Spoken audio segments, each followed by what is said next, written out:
દેશની રાજધાની દિલ્હી, જંતર મંતર, આ જગ્યા પર વર્ષોથી અનેક આંદોલન થયા છે, અનેક સરકારો સામે અવાજ ઉઠ્યા છે, અનેક માંગણીઓ અહીંયા સ્વીકારવામાં આવી છે.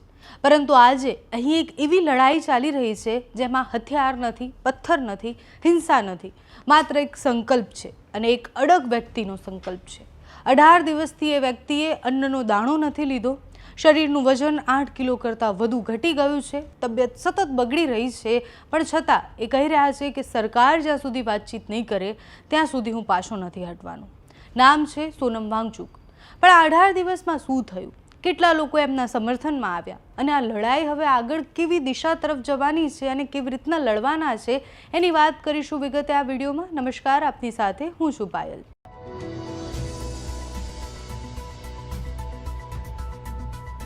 પહેલાં સોનમ વાંગચુક કોણ છે સમજવું ખૂબ જરૂરી છે. જો તમે 3 ઇડિયટ ફિલ્મ જોઈ હશે તો તેમાં ફુંગસુક વાંગડુનું પાત્ર છે, એ તમને યાદ હશે. આ પાત્ર પાછળ જે વ્યક્તિની પ્રેરણા માનવામાં આવે છે એ છે સોનમ વાંગચુક.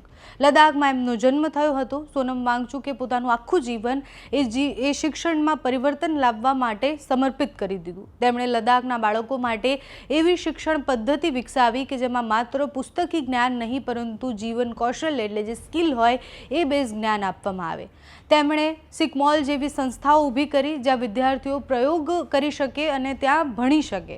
તેમણે આઈ સ્તૂપા જેવી વિશ્વ પ્રસિદ્ધ ટેકનોલોજી વિકસાવી જે હિમાલયી વિસ્તારમાં પાણીની સમસ્યા દૂર કરવામાં મદદરૂપ બની શકે. આ જ કાર્ય બદલ તેમને એશિયાનો પ્રસિદ્ધ રેમન મેગેસેસ એવોર્ડ જે છે એ પણ મળ્યો છે. એટલે જ્યારે આવા વ્યક્તિ રસ્તા પર બેસી અને ભૂખ હડતાલ કરે છે ત્યારે સ્વાભાવિક એ દેશનું ધ્યાન એ તરફ ખેંચાય છે. આંદોલનની શરૂઆત કેવી રીતના થઈ? 18 દિવસમાં શું થયું? તો છેલ્લા કેટલાય વર્ષોમાં દેશની વિવિધ સ્પર્ધાત્મક પરીક્ષાઓ એવી હતી કે જેના સામે ગંભીર પ્રશ્નો ઊભા થયા. નીટની પરીક્ષાના પેપર લીકના આરોપ થયા. એની સિવાય જેટલા પણ પેપર લીક થયા છે, જેટલા પેપર રદ થયા છે એની સામે આંદોલનની શરૂઆત થઈ. ભરતી પરીક્ષાઓમાં ગોટાળાથી લઈને શિક્ષણમાં જે ખામી છે એની સામે આંદોલનની શરૂઆત થઈ. ઘણા વિદ્યાર્થીઓનું કહેવું હતું કે વર્ષોથી મહેનત બાદ પણ પરીક્ષા વ્યવસ્થા પારદર્શી નથી અને યુવાનોનું ભવિષ્ય જોખમમાં મુકાઈ રહ્યું છે.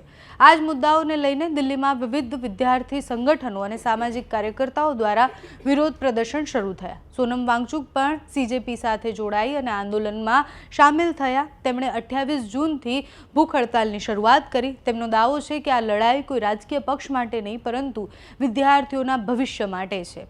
ઉપવાસનો આજે 18મો દિવસ છે. તેમનું વજન એ 8 કિલો કરતાં પણ વધુ જે છે એ ઓછું થઈ ગયું છે.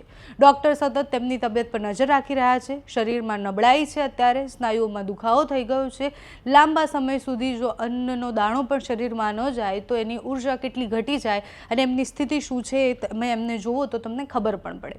આ ઉપવાસના થોડા જ દિવસોમાં અનેક લોકો એમના સમર્થનમાં આવ્યા. અનેક લોકોએ એમને રિક્વેસ્ટ પણ કરી કે તમે આ ઉપવાસ બંધ કરી દો. સૌથી પહેલાં સમાજવાદી પાર્ટીના અધ્યક્ષ અખિલેશ યાદવે સોનમ વાંગચુકને ઉપવાસ સમાપ્ત કરવાની અપીલ કરી. તેમણે કહ્યું કે સરકાર એટલી અસંવેદનશીલ બની ગઈ છે કે આવા બલિદાનથી પણ કદાચ તેમને કોઈ જ અસર નહીં થાય અને એટલે જ આપણું જીવન બચાવવું ખૂબ જરૂરી છે. તૃણમૂલ કોંગ્રેસના મહુવા મોહિત્રાએ પણ એવું કહ્યું કે તમારો સંદેશ દેશના યુવાનો સુધી પહોંચી ગયો છે. હવે ઉપવાસ સમાપ્ત કરી દો. આ લડાઈ બીજી રીતના લડવા માટે આપણે હજી સક્ષમ છીએ. શિવસેનાના પ્રમુખ ઉદ્ધવ ઠાકરેએ પણ ફોન કરીને વાતચીત કરીને ઉપવાસ છોડવાની વિનંતી કરી. પૂર્વ મુખ્યમંત્રી અરવિંદ કેજરીવાલે પણ જાહેર કર્યું કે જો જંતર મંતર પર આંદોલન શરૂ રહેશે તો એ પણ સમર્થનમાં બેસી જશે. ગુજરાતના પૂર્વ મુખ્યમંત્રી શંકરસિંહ વાઘેલા પણ ગઈકાલે જંતર મંતર ગયા હતા, વાંગચુકને મળ્યા પણ હતા અને સાથે જ એમની સાથે વાતચીત કરી અને આંદોલન સમાપ્ત કરવા, ભૂખ હડતાલ સમાપ્ત કરવા માટે કહ્યું. માત્ર રાજકીય નેતા જ નહીં પરંતુ ફિલ્મ સ્ટાર અને સાહિત્યિક જગતના લોકો પણ જેને આપણે ખૂબ સારી રીતના ઓળખતા હોય એ બધા પણ એમના સમર્થનમાં આવ્યા. અભિનેતા નસીરુદ્દીન શાહથી લઈને રત્ના પાઠક સહિતના લોકોએ ટ્વીટ કરી અને અલગ અલગ રીતના રિક્વેસ્ટ કરી છે કે સોનમ વાંગચુકે આ ન કરવું જોઈએ. પણ સોનમ વાંગચુક શું કહી રહ્યા છે? આટલા 18 દિવસ પછી પણ એ મક્કમ છે અને એવું કહી રહ્યા છે કે મને ઉપવાસ છોડવા માટે ન કહો. સરકારને પૂછો કે તેઓ વાતચીત કેમ નથી કરી રહ્યા. આ એક વાક્ય આજે પણ આંદોલનનું પ્રતીક બનીને રહ્યું છે. હવે સૌથી મોટો પ્રશ્ન એ થાય કે આખરે આ લડાઈ ક્યાં સુધી ચાલશે? શું સરકાર આંદોલનકારીઓ સાથે ચર્ચા કરશે? કારણ કે સંવાદ વગર તો કશું જ નથી થતું. એટલે આંદોલન પછી શું થાય? તો સંવાદ થાય, વાતચીત થાય. જે વાત છે એમનું એવું કહેવું છે કે શિક્ષણ મંત્રી રાજીનામું આપી દે, પણ એના સિવાય જેટલા બીજા મુદ્દા છે, એટલે વાતચીત થયા પછી શું થાય છે જોવાનું છે. પણ સરકાર વાત કરશે એ મોટો પ્રશ્ન છે. શું વિદ્યાર્થીઓની પરીક્ષા વ્યવસ્થામાં સુધારા માટે કોઈ મોટો નિર્ણય લેવાશે કે પછી આંદોલન વધુ ઉગ્ર બનશે? આ તમામ સવાલો હજી તો ભવિષ્યના ગર્ભમાં રહેલા છે. પરંતુ એક વાત સ્પષ્ટ છે, સોનમ વાંગચુકનું આંદોલન હવે માત્ર તેમની વ્યક્તિગત લડાઈ નથી. હવે આ દેશના લાખો વિદ્યાર્થીઓના વિશ્વાસ, શિક્ષણ વ્યવસ્થા અને જવાબદારી અંગેની રાષ્ટ્રીય ચર્ચાઓ બની ગઈ છે. અને કદાચ એટલા માટે જ આજે આખો દેશ એ જંતર મંતર પર નજર રાખીને બેઠો છે કે હવે શું થવાનું છે.